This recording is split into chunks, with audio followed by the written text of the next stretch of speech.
السلام علیکم پاکستان، حمید نقیبی آپ کی خدمت میں حاضر ہے۔ ناظرین، ہر کسی کی زبان پر صرف ایک ہی سوال ہے کہ آخر وہ کون تھا جس نے اسرائیل کو اطلاع دی کہ ایرانی آرمی چیف کہاں موجود ہیں اور جوہری سائنسدان کہاں موجود ہیں، اور پھر اسرائیل اتنی آسانی سے اس ٹاپ کمانڈ کو کیسے نشانہ بنا سکتا ہے۔ ایران ایک ایسا ملک ہے جو اپنے دفاع پر اربوں ڈالر خرچ کرتا ہے، جہاں کی انٹیلیجنس دنیا کی ٹاپ سیکرٹ انٹیلیجنس میں شمار ہوتی ہے، جہاں قدم قدم پر سیکیورٹی ہوتی ہے، اور پھر بھی دشمن ملک سینکڑوں میل دور سے آئے اور اس ملک کے آرمی چیف سمیت 3 بڑے فوجی کمانڈر، دفاعی رہنما، جبکہ دنیا کے بہترین مانے جانے والے 6 جوہری سائنسدان ایک ہی دن میں شہید کر دے۔ حالیہ حملے میں ایران کے جن 6 شخصیات کو نشانہ بنایا گیا وہ سب کسی ایک عام میٹنگ یا مقام پر نہیں تھے، بلکہ مختلف شہروں اور مختلف سیکیورٹی پروٹوکول میں موجود تھے۔ مگر اسرائیل کو کیسے پتا چلا کہ آرمی چیف کہاں ہیں؟ ریسرچ اینڈ ڈیولپمنٹ کے سربراہ کس بلڈنگ میں چھپے ہیں؟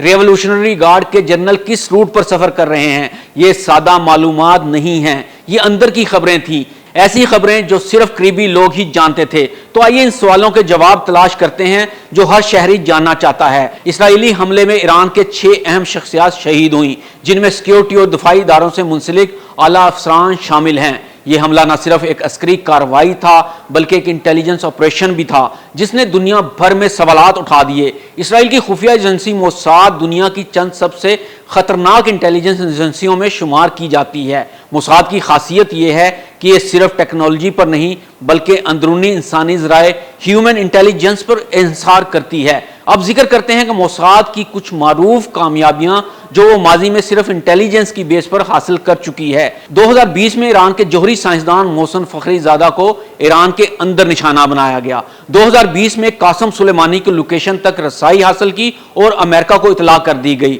2018 میں تہران میں خفیہ حملے اور فائل چرانے کی کارروائی بھی اسرائیل نے کی۔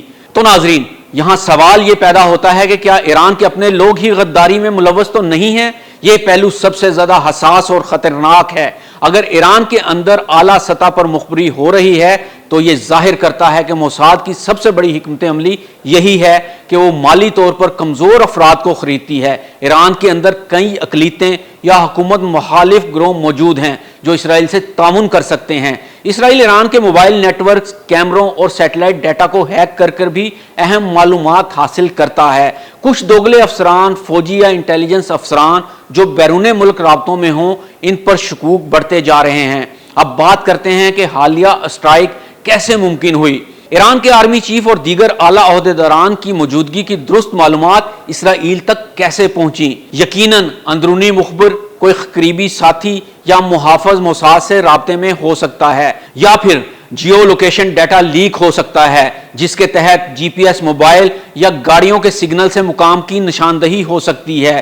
ڈرون یا سیٹلائٹ نگرانی بھی ہو سکتی ہے۔ اسرائیل کی جاسوسی سیٹلائٹ اور ڈرونز مسلسل ایران کی حدود کی نگرانی کرتے ہیں۔ اس کے علاوہ سگنل انٹیلیجنس، ریڈیو، وائرلیس اور انٹرنیٹ کمیونیکیشن کی جاسوسی بھی ہو رہی ہوگی۔ اب یہاں سوال یہ بھی اٹھتا ہے کہ کیا ایران کا انٹیلیجنس کا نظام کمزور ہے؟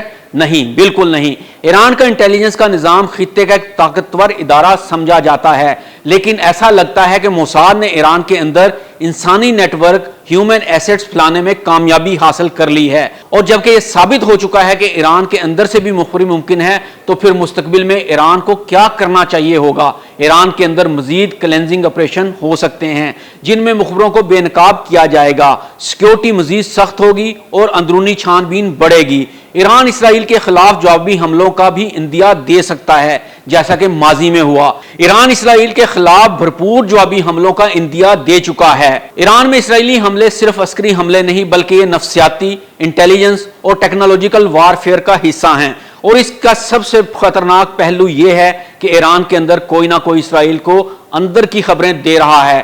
اس سب کے باوجود فی الحال تو ایران کے عوام اور امت مسلمہ ایران کے ساتھ کھڑی ہے۔ ایران ایمان کی دولت سے بھی مالا مال ہے۔ اللہ ایران کا حامی و ناصر ہو۔ حمید نقیبی کو اجازت دیجیے۔ اللہ حافظ۔